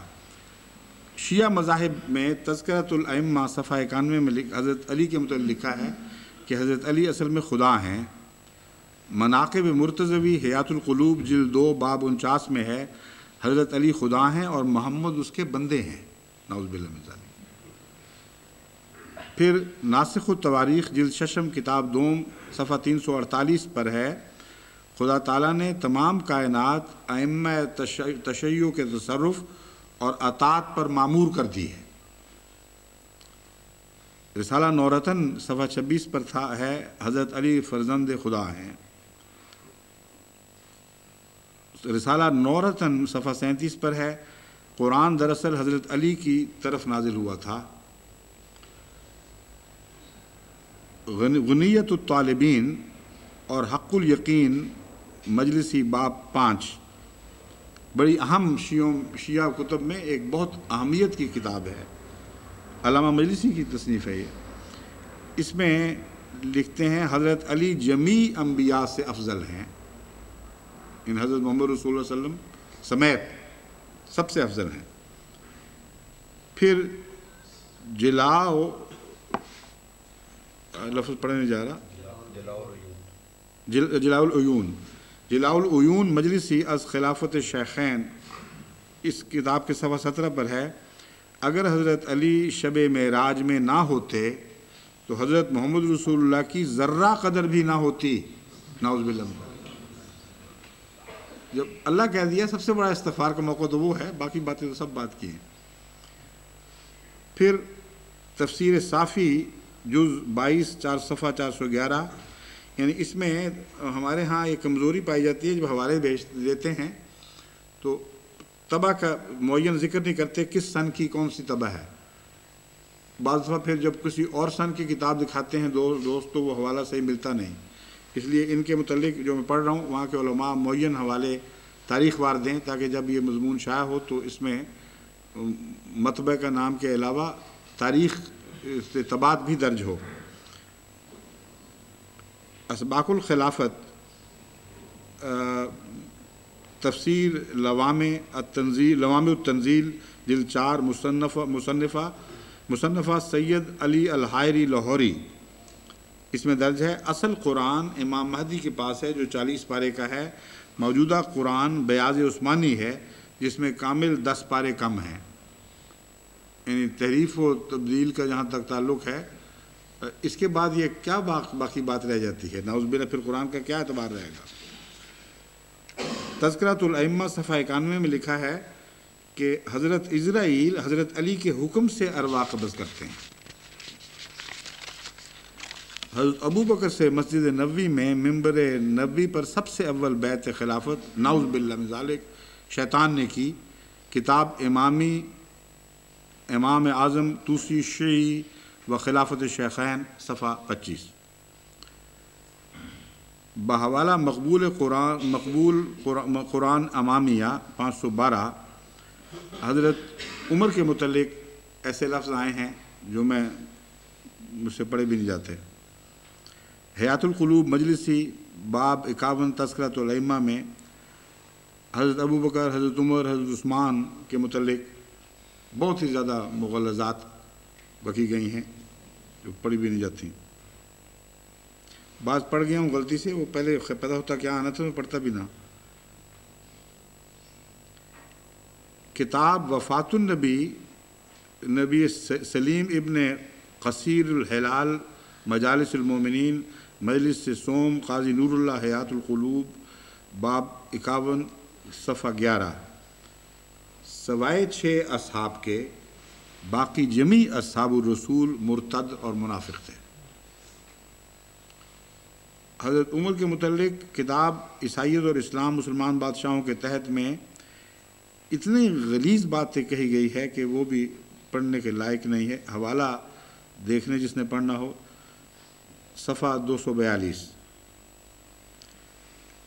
الفروع من الجامع الکافی جلد 3 کتاب الروضہ میں ہے ہمارے گروہ کے علاوہ تمام لوگ اولاد بغایا ہیں۔ حضرت مسیح موعود علیہ السلام پر یہ لفظ یعنی بہت زیادہ حملہ کرتے ہیں اس لفظ کے بہانے۔ بات یہ ہے کہ سرکشوں کے لیڈروں کو بغایا کہا جاتا ہے، اور حضرت خلیفۃ المسیح ثالث، یہ وہ سوال ہے جو واقعتاً اٹھایا گیا تھا۔ حضرت خلیفۃ المسیح ثالث نے لغت کی کتاب سے ثابت کیا، مفتی محمود سامنے بیٹھے ہوئے تھے، ان کا یہ چیلنج تھا کہ دکھاؤ اس کا مطلب تو کنچنیاں ہیں، اس کے سوا ہو ہی نہیں سکتا۔ تو حضرت مسلم معود نے فرمایا، حضرت خلیفۃ المسیح ثالث نے فرمایا کہ یہ کتاب کا حوالہ ہے، یہ لغت احمدیوں کی لکھی ہوئی نہیں ہے، مستند لغت کی کتاب ہے، دیکھ لو۔ ایک جمع سرکشوں کے گروہ کے سرداروں کے مضمون میں یہ ذکر ملتا ہے کہ بغایا جمع ایسی جماعت کے متعلق بھی استعمال ہوتی ہے جو سرکشوں میں نمایاں ہوں، انکار کرنے والوں میں نمایاں ہوں۔ تو حضرت مسیح موعود علیہ السلام نے تو امت مسلمہ کے متعلق اور امت مسلمہ کے شرفاء کے متعلق اتنی محبت کا اظہار کیا ہوا ہے، وہ چھوڑ کر ایک ایسے لفظ کو تم اٹھا لیتے ہو جس کے معنی اور ہیں، اور جہاں مسیح موعود نے ذکر کیا ہے وہاں بالکل واضح ہے کہ بعض مخالفین پیچھے ہی نہیں چھوڑ رہے اور حد سے زیادہ ظلم کی راہ اختیار کر رہے ہیں۔ وہ سربراہ ہیں ان مخالفین کے، ان کو بغایا کہہ کے مخاطب فرمایا گیا ہے۔ لیکن بہرحال یہ لفظ شیعوں کی کتب میں ملتا ہے، اگر قابل اعتراض ہے اور کوئی دوسرے معنی زبردستی نکالنے ہیں تو پھر تو شیعہ کہتے ہیں کہ ہمارے سوا نعوذ باللہ ساری امت مسلمہ جو رسول اللہ علیہ وسلم کی طرف منسوب ہوتی ہے وہ نعوذ باللہ کنچنیوں کی اولاد ہے۔ یہ کیسے ہو سکتا ہے؟ اس لیے جماعت نے کبھی بھی اس امام پر حملہ نہیں کیا۔ جب ایک دوسرے معنی کی گنجائش موجود ہے تو شرافت کا تقاضا یہ ہے کہ غلیظ معنی استعمال کرنے کی بجائے دوسرا معنی استعمال کیا جائے۔ دیوبندی فرقہ کے متعلق فتاوی رشیدیہ حصہ اول صفحہ 19، دیوبندی مذہب از مولانا غلام مہر شاہ صاحب گولڑوی کہتے ہیں دیوبندی فرقے کا عقیدہ ہے خدا تعالیٰ کو جھوٹ بولنے پر کہ یہ فرقہ خدا تعالیٰ کو جھوٹ بولنے پر قادر سمجھتا ہے۔ رسالہ الامداد مولانا اشرف علی بابت ما صفر 1376 صفحہ 45 میں ہے کہ دیوبندیوں کا کلمہ لا الہ الا اللہ، اشرف علی رسول اللہ اور درود اللہم صلی علی سیدنا و نبینا و مولانا اشرف علی، یہ ان کی کتب سے ثابت ہے۔ مولوی رشید احمد صاحب گنگوہی بانی اسلام کے ثانی ہیں، یہ مرثیہ تحریر کردہ مولانا محمود الحسن میں درج ہے اور آج تک اس کی حقیقت کا انکار نہیں کیا گیا۔ بعض جو حملے کیے گئے ہیں بعض فرقوں کی طرف سے، جماعت احمدیہ اصولاً ان کو پسند نہیں کرتی۔ میں جب پڑھ کر سنا رہا ہوں تو ہرگز یہ مراد نہیں کہ ہم اس کی تائید کر رہے ہیں۔ بعض تحریروں سے جس میں بعض کشفی باتوں کا تجربوں کا ذکر ہو، خواب کا ذکر ہو، یا حقیقتاً کوئی موازنہ مراد نہ ہو بلکہ ایک تعریف کے رنگ میں ایک مبالغہ آمیز بات کہہ دی گئی ہو، وہاں مناسب نہیں کہ اس کے دین پر حملہ کیا جائے کہ تم کافر ہو گئے، بے دین ہو گئے۔ تو مگر یہ جو فقرہ ہے بانی اسلام کا ثانی، یہ تو بالکل کھلا کھلا واضح ہے کہ مولانا رشید احمد صاحب گنگوہی کو بانی اسلام کا ثانی قرار دیا اور قرار دینے والے مولانا محمود الحسن صاحب ہیں۔ دیوبندی ختم نبوت کے منکر ہیں، یہ رسالہ تحذیر الناس از مولانا محمد قاسم صاحب نانوتوی سے ثابت ہے۔ یہ ہم نے حوالہ دیا، تفصیل نہیں دی، لیکن میں اس کو چھوڑ دیجیے سر دست، یہ بحث کرنی پڑے گی کیوں منکر بن جاتے ہیں۔ مولانا محمود الحسن صاحب اپنے مرثیہ میں کہتے ہیں خانہ کعبہ بھی گئے تو کیوں گئے؟ گنگوہ کا رشتہ تلاش کرنے کے لیے، تاکہ خانہ کعبہ سے خدا کا رستہ نہ ملے، گنگوہ کا رستہ ملے جہاں مولانا رشید صاحب رہا کرتے تھے۔ حفظ الایمان مصنفہ مولانا اشرف علی تھانوی میں حضرت اقدس محمد رسول اللہ کے متعلق امکانی بحث ایسی خوفناک اٹھائی ہے ایسے لفظوں میں کہ کوئی انسان برداشت نہیں کر سکتا کہ آپ یہ بھی ہو سکتا تھا، یہ بھی کر سکتے تھے، یہ بھی کر سکتے تھے۔ وہ اپنی مولویانہ ضد میں اپنی بات کو ثابت کرنے کی خاطر رسول اللہ علیہ وسلم کا ذکر ایسے بےہودہ طرز میں کیا گیا ہے کہ جو رسول اللہ علیہ وسلم کا کوئی محب اس کو پڑھ کر بھی نہیں سنا سکتا۔ براہین قاطع حوالہ اس کا دیکھنا ہو تو کسی نے دیکھ لے، حفظ الایمان مصنفہ مولانا اشرف علی صاحب تھانوی مطبوعہ دیوبند صفحہ 9، پھر براہین قاطع مصنفہ خلیل احمد مصدقہ رشید احمد گنگوہی صفحہ 51۔ اسی طرح حاجی امداد اللہ صاحب کو رحمت للعالمین قرار دیا گیا، اضافات الیومیہ از مولانا اشرف علی صاحب تھانوی جلد 11 صفحہ 105۔ بریلوی فرقے کا جہاں تک تعلق ہے، شمع توحید مصنفہ مولانا صلاح اللہ امرتسری صاحب میں یہ الزام ہے آن حضرت کو خدا تعالیٰ کا درجہ دیتے ہیں۔ انوار الصوفیہ لاہور میں درجہ خدا کے علاوہ بزرگوں کو مشکل کشا سمجھتے ہیں اور مدد مانگتے ہیں۔ علی پور سیدہ کو سید القرا سمجھتے ہیں، انوار الصوفیہ جون 1915 صفحہ 19۔ ختم نبوت کے منکر ہیں، یہ الزام ان پر بھی ہے۔ انسان کامل باب 36 مولفہ سید عبدالکریم جیلانی جیلی سلسلہ وحی و الہام کو جاری سمجھتے ہیں، یہ بھی ایک الزام ہے جو ہم پر بھی تھا، ہے بھی، اور واقعتاً سمجھتے ہیں خدا تعالیٰ کا کلام بندے سے تو جاری و ساری مضمون ہے، اس کو کبھی دنیا میں کوئی روک نہیں سکتا۔ اہل حدیث کے فتوے ہیں جماعت اسلامی پر، ان کے اپنے ہی لکھے کے نتیجے میں جو الزام عائد کیے گئے ہیں، چکرالوی اور پرویزیوں کے اوپر فتوے ہیں۔ مراد صرف یہ ہے کہ کس کو تم اجماع کہہ رہے ہو۔ حقیقت میں یہ وہ سارے فرقے وہ ہیں جو بقیہ فرقوں کے اجماع کی روح سے کافر اور دائرہ اسلام سے خارج قرار پاتے ہیں، اور ایک فرقہ ایک طرف ہو جاتا ہے اور باقی ساری امت کا اجماع اس کے خلاف اکٹھا ہو جاتا ہے۔ مثلا حضرت علی کو نعوذ باللہ خدا کہنے والے یا یہ کہنے والے کہ قرآن کریم حضرت علی پر نازل ہونا تھا، رسول اللہ علیہ وسلم کی شکل ملتی تھی، اس لیے فرشتہ غلطی سے رسول اللہ علیہ وسلم پر لے آیا، یہ بھی تو مسلمان کہلا رہے ہیں، اور اس عقیدے میں کوئی اور مسلمان فرقہ ان سے متفق نہیں ہے۔ جماعت اسماعیلی جماعت کے اندر اتنے اختلافات ہیں مسلمانوں کے سواد اعظم سے ان معنوں میں کہ تمام فرقے باقی ایک طرف اور اسماعیلیوں کے بعض عقیدے بالکل الگ اور ممتاز، تو ایک ایک کر کے اگر آپ ہر فرقے کو نمایاں الگ دکھائیں اور باقی ساری امت کو ان کے خلاف مجتمع ہوتا ہوا دکھائیں، یعنی اجماع ہو گیا، تو باری باری ہر فرقہ اسلام سے باہر نکل جائے گا، اور جب اکیلا رہ جائے گا ایک سب سے بڑا، تو باہر بیٹھے ہوئے کہیں گے اچھا اب ہم تمہیں غیر مسلم بناتے ہیں، تم کون ہوتے ہو مسلمان رہنے والے۔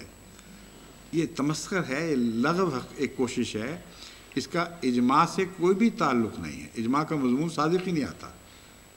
جب تک امت میں پیدا ہونے والے، امت مسلمہ کی طرف منسوب ہونے والے، قرآن کو سچا سمجھنے والے، رسول اللہ صلی اللہ علیہ وسلم کی طرف منسوب ہونے والے مسلمان اس وسیع تر دائرہ اسلام میں داخل ہیں، ان کے اختلاف کے مقابل پر سارے بھی متفق ہوتے ہیں، اس کو امت کا اجماع اس لیے نہیں کہہ سکتے کہ اس اجماع سے خلاف والے بھی تو امت میں شامل ہیں، خواہ وہ کیسا ہی سنگین ہو۔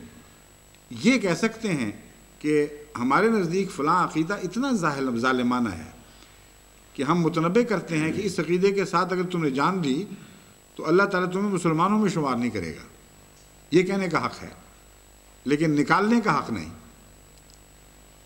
پھر جو واقعہ اس وقت ہوا ہے 72-74 میں، اس کی حقیقت کو سمجھیں۔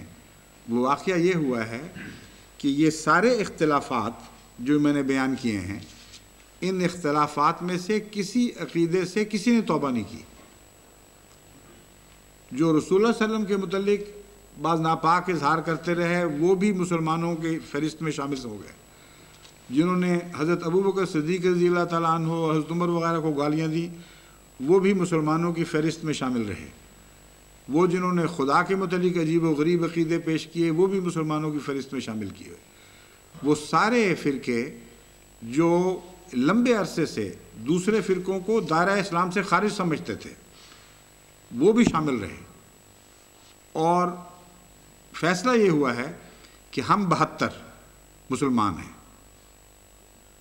چاہے ہمارا یہ عقیدہ ہو کہ بریلوی مشرک ہیں اور وہ خدا کے سوا قبروں کو پوجتے ہیں، تب بھی ہم مسلمان اور تب بھی بریلوی مسلمان۔ خواہ ہمارا یہ عقیدہ ہو کہ رسول اللہ صلی اللہ علیہ وسلم کے سوا حضرت علی کو برابری یا برتری کا درجہ دینے والے دائرہ اسلام سے خارج ہیں، تب بھی ہم بھی مسلمان اور وہ اس عقیدے کے باوجود مسلمان۔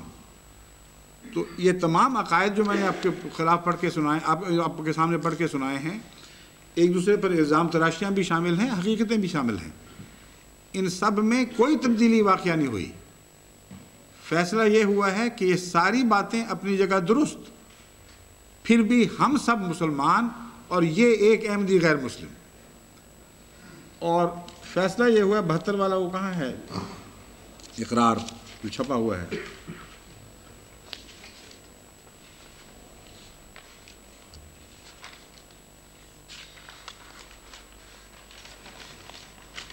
خلاصہ کلام یہ کہ زمیندار 5 نومبر 1952 صفحہ 2 کالم میں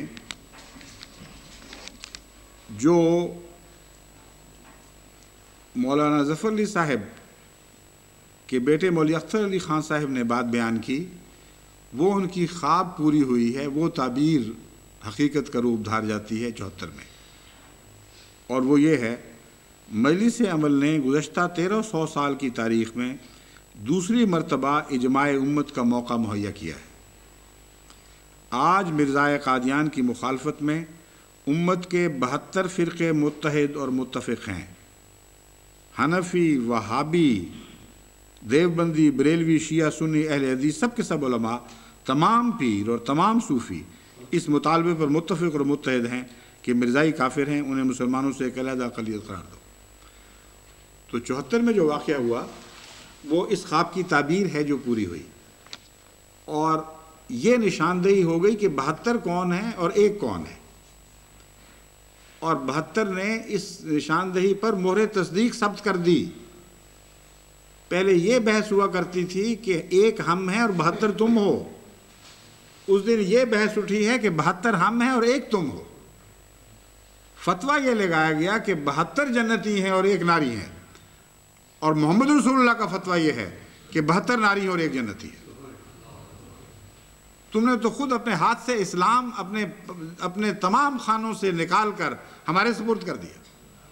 محمد رسول اللہ سے اس کے دامن سے ہمارا ہاتھ کاٹ کر الگ کرنے کی کوشش کی، محمد رسول اللہ کا دامن ہمارے ہاتھوں میں تھما دیا، اور یہ اعلان کر دیا کہ تم وہ ہو جو یہ یقین کرتے ہو کہ محمد رسول اللہ سچے ہیں اور 72 ناری ہو سکتے ہیں، ایک جنتی ہوگا، اور ہم وہ ہیں جو یہ کہتے ہیں یہ فیصلہ درست نہیں تھا۔ آج پاکستان کی قومی اسمبلی یہ فیصلہ کرتی ہے کہ 72 جنتی ہیں اور 2 ناری ہیں، اور 72 وہ جنتی ہیں جو ان تمام بنیادی اختلافات کے باوجود جنتی رہیں گے۔ اس ضمن میں ایک وضاحت میں یہ کرنی چاہتا ہوں، اور بھی بہت سی باتیں ہیں وہ انشاءاللہ بعد میں پھر بیان ہو جائیں گی، یا چند منٹ اور کھینچ لیتے ہیں اس اجلاس کو۔ وہ یہ بات ہے کہ 72 جنتی اور 72 جہنمی والی جو گفتگو ہے، اس ضمن میں یہ دھوکہ نہ رہے کہ نعوذ باللہ رسول اللہ صلی اللہ علیہ وسلم کا مطلب یہ تھا کہ تمام کے تمام 72 فرقے اور ان کے تمام افراد جہنم میں جائیں گے۔ الفاظ بظاہر یہ ہیں، اور بہت سے مسلمان علماء اسی کے قائل ہیں۔ وہ ایک سوال آیا تھا، وہ کہاں ہے، نکالیں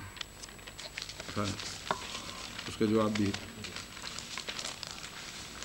میرا یہ عقیدہ نہیں ہے، میں یہ نہیں سمجھتا، اس کا مفہوم یہ نہیں سمجھتا۔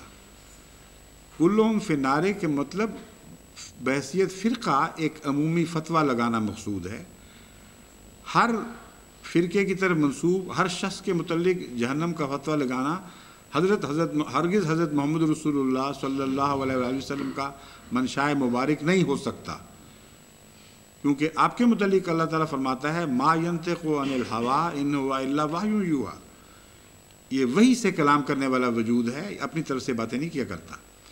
اور قرآن اس بات کا کھلا فتویٰ دے رہا ہے کہ غیر مسلم بھی جنت میں جا سکتے ہیں، اگر وہ سادہ ہوں، اگر وہ اپنے تصورات میں دیانتداری سے ایک بات کو حق سمجھتے ہوں اور ان پر اس کے خلاف حجت نہ ہو۔ تو ان کے متعلق یہ کہنا کہ چونکہ وہ مسلمان نہیں ہوئے اس لیے وہ جہنمی ہیں، یہ جھوٹ ہے، یہ سراسر بہتان ہے، کیونکہ قرآن کریم اس کے متعلق کھلا کھلا اعلان کر رہا ہے، جیسا کہ فرمایا ان الذین آمنوا والذین ہادوا والنصارى والصابئین من آمن باللہ والیوم الآخر وعمل صالحا فلہم اجرہم عند ربہم ولا خوف علیہم ولا هم یحزنون، کہ یقیناً وہ لوگ جو ایمان لائے اور جو ہادی یعنی یہودی ہوئے اور نصارہ یعنی عیسائی والسابعینہ اور دیگر الہی کتب کی طرف منسوب ہونے والے مذاہب، ان میں سے من آمن باللہ والیوم الآخر، جو بھی اللہ پر ایمان لایا اور آخرت پر ایمان لایا اور نیک عمل کیے، فاجرہم عند ربہم، ان کے اجور اللہ پر ہیں، ولا خوف علیہم ولا هم یحزنون، ان پر کوئی خوف نہیں اور وہ کوئی غم نہیں کریں گے۔ پس کسی قوم کے متعلق مجموعی جہنم کا فتویٰ دینا ملا کا کام تو ہے، لیکن اللہ نے ایسا نہیں فرمایا۔ لا یکلف اللہ نفسا الا وسعہا کا مضمون حاوی اور عام ہے، اور ہر شخص کا فیصلہ خدا کرے گا۔ تبھی تو ہم زور دیتے ہیں کہ ہم یہ تو کہہ سکتے ہیں کہ عقیدہ بظاہر جہنمی معلوم ہوتا ہے، غلط عقیدہ ہے، مگر فرداً کسی کے جہنمی ہونے کا فیصلہ ہرگز انسان کا کام نہیں ہے کہ وہ کرے، یہ خدا کا فیصلہ ہوگا اور وہی کر سکتا ہے۔ بس ہم یہ مطلب نہیں لیتے کہ نعوذ باللہ تمام 72 فرقے جہنمی ہیں، مراد یہ ہے کہ رسول اللہ صلی اللہ علیہ وسلم نے جب فرمایا تو مراد ناراضگی کا اظہار ہے، اور فرمایا کہ ان کے کردار میں خرابی پیدا ہو جائے گی، وہ ایسی حرکتیں کریں گے جو جہنم کی طرف لے جانے والی ہوں گی، لیکن ان میں پاک نیک بزرگ اتقیاء صوفیاء ایسے ضرور رہیں گے، اور امت محمدیہ ہمیشہ ایسے پاک وجودوں سے بھری رہی ہے جو کسی بھی فرقے سے تعلق رکھتے ہوں، وہ ہیں خدا والے، اور ان پر یہ آیت سب سے زیادہ گواہی دے گی۔ ان الذین آمنوا میں سب سے پہلے مسلمانوں کا ذکر ہے، محمد رسول اللہ پر ایمان لانے والوں کا ذکر ہے، بس ان میں جو بھی سچا ہے، دیانتداری سے اسلام پر عمل پیرا ہے، وہ ہرگز جہنمی نہیں۔ لیکن جہاں تک عمومی فتوے کا تعلق ہے، کون مسلم ہے اور کون نہیں ہے، حقیقت میں کون اسلام کی حقیقت پر ہے اور کون حقیقت سے ہٹ گیا ہے، اس حدیث کا پیغام یہ ہے کہ 72 حقیقت سے ہٹے ہوئے ہوں گے اور ایک جماعت اس حقیقت پر ہوگی۔ اب جہاں تک اجماع کا تعلق ہے، میں مختصراً آپ کو یہ بتا دیتا ہوں کہ یہ اجماع ایک دفعہ پہلے حضرت صلی اللہ علیہ وآلہ وسلم اور آپ کے ساتھیوں کے خلاف بھی ہو چکا ہے۔ یہ اجماع تھا کیا؟ پہلی بات یہ تھی کہ تم اپنے آپ کو مسلمان کہنے کا حق نہیں رکھتے، چنانچہ حضرت صلی اللہ علیہ وسلم اور آپ کے غلاموں کو صابی کہا جاتا تھا، اور بعض دفعہ مسلمان کہنے پر مارا پیٹا گیا۔ حضرت عمر کے ساتھ خانہ کعبہ کے سین میں یہ واقعہ ہوا۔ دوسرا، کلمہ نہیں پڑھنے دیتے تھے، کلمہ پڑھتے تھے تو گلیوں میں گھسیٹتے تھے۔ بلال کے ساتھ جو کچھ کیا وہ ساری امت کو معلوم ہے۔ پھر نماز پڑھنے سے روکتے تھے۔ ارایت الذی ینہا عبدا اذا صلی، قرآن کریم میں اللہ تعالیٰ فرماتا ہے تو نہیں جانتا کہ عبدا نہیں محمد رسول اللہ یہ نماز پڑھتے ہیں تو یہ لوگ روکتے ہیں، ان کا کیا حال ہوگا؟ پھر حج ان پر منع کر دی گئی اور بیت اللہ کے دروازے ان پر بند کر دیے گئے۔ مساجد کی تعمیر میں دخل اندازی کی گئی۔ قرآن کریم کی تلاوت پر ان لوگوں کو غصہ آتا تھا، چنانچہ حضرت عمر کو جب ہجرت کے وقت دغنا، کیا نام تھا حضرت ابوبکر کو ابن دغنا نے روکا اور کہا کہ آپ میری پناہ میں آ جائیں، تو دو باتیں ایسی ہوئیں جن سے پتہ چلتا ہے کہ ان کا محمد رسول اللہ اور آپ کے ساتھیوں کے ساتھ کیا سلوک تھا۔ ایک یہ کہ آپ نے تلاوت شروع کی تو ارد گرد سے احتجاج اٹھنے شروع ہو گئے کہ یہ قرآن کی تلاوت کرتا ہے، اس کو روکو۔ جس طرح احمدیوں کو گھسیٹا گیا، عدالتوں میں مارا پیٹا گیا، وہ ساری باتیں محمد رسول اللہ کے غلاموں سے ہوتی تھیں۔ گھر میں صحن میں آپ نے مسجد بنائی اور حملہ آور دیواریں پھلانگ کر پہنچے اور اس مسجد کو اٹھا دیا صحن کے اندر جو بنی ہوئی تھی۔ یہ ساری تصویر کس کی ہے؟ یہ کیوں نہیں سوچتے یا مولوی صاحب اور دوسرے پاکستان کے اہل دانش اہل فکر لوگ کہ جو کچھ محمد رسول اللہ اور آپ کے ساتھیوں کے ساتھ غیروں نے سلوک کیا تھا وہ امت محمدیہ کی تاریخ میں جماعت احمدیہ کے سوا کبھی کسی اور فرقے سے نہیں کیا گیا۔ بس 72 کی پہچان ایک تو اس طرح ہوئی کہ تم نے خود اپنے اوپر 72 کا فتویٰ لگایا اور بڑے فخر سے اس کا اعلان کیا، اور دوسری طرف جماعت احمدیہ کے سے وہ سب کچھ کر دیا جو محمد رسول اللہ اور آپ کے ساتھیوں سے آپ کے دشمن کیا کرتے تھے۔ اب پہچان میں کیا دقت ہے؟ کیوں دکھائی نہیں دیتا کہ وہ لوگ جن سے وہ سلوک ہو رہا ہے جو محمد رسول اللہ اور آپ صلی اللہ علیہ وسلم اور آپ کے غلاموں سے ہوا تھا، وہ سچے ہیں، یا وہ سچے ہیں جو وہ سلوک کر رہے ہیں ان سے جو محمد رسول اللہ صلی اللہ علیہ وسلم کے دشمنوں نے آپ سے اور آپ کے غلاموں سے کیا تھا۔ بس فیصلہ تو بالکل ظاہر و باہر ہے۔ اللہ تعالیٰ آپ کو دیکھنے کی توفیق عطا فرمائے اور سمجھنے کی فہم عطا فرمائے۔ حقیقت میں اب تو بات کھلتی چلی جا رہی ہے، دن بدن روشن تر ہوتی چلی جا رہی ہے۔ یہ ایک سوال یہ بھی بڑے فخر سے وہاں کیا گیا تھا کہ آپ کہتے ہیں فلاں نے فلاں کے خلاف فتویٰ دیا، فلاں نے فلاں کے خلاف فتویٰ دیا، یہ فتویٰ دیا، وہ فتویٰ دیا۔ آپ بتائیں تو صحیح کبھی امت محمدیہ میں ایسا واقعہ ہوا ہو کہ تمام فرقے ایک فرقے کے خلاف اس طرح اکٹھے ہو گئے ہوں۔ میں کہتا ہوں کہ سبحان اللہ، وہ دلیل جو ہمیں نہیں سوجی تھی تم نے سجھا دی، واقعتاً کبھی نہیں ہوا، اپنے منہ سے تسلیم کر لیا ہے کہ ایک فرقہ کوئی بھی ایسا نہیں جس کو نماز سے روکا گیا ہو، کلمے سے روکا گیا ہو، مساجد سے روکا گیا ہو۔ مسجدوں میں حملے تو ہوئے ہیں، لیکن یہ اجتماعی شکل خصوصاً کلمے سے باز رکھنے کی آج تک کبھی کوئی جدوجہد نہیں ہوئی۔ محمد رسول اللہ صلی اللہ علیہ وسلم اور آپ کے غلاموں سے جو واقعات گزرے وہی واقعات ہیں جو جماعت احمدیہ کے ساتھ گزر رہے ہیں۔ بس جس اسمبلی کا آپ حوالہ دیتے ہیں وہ تو سر سے پاؤں تک جماعت احمدیہ کے حق میں صداقت کا اعلان کر رہی ہے۔ اللہ تعالیٰ آپ کو سمجھنے کی توفیق بخشے۔ رہ گیا باقی پھر دیکھیں گے۔ اچھا جی، السلام علیکم۔ یہ کٹ تو نہیں کیا ہے رابطہ؟ اچھا نہیں، جاری ہے نا؟ ہاں نہیں، میں نے مختصر کر کے بات ختم کر لی ہے۔ السلام علیکم ورحمۃ اللہ۔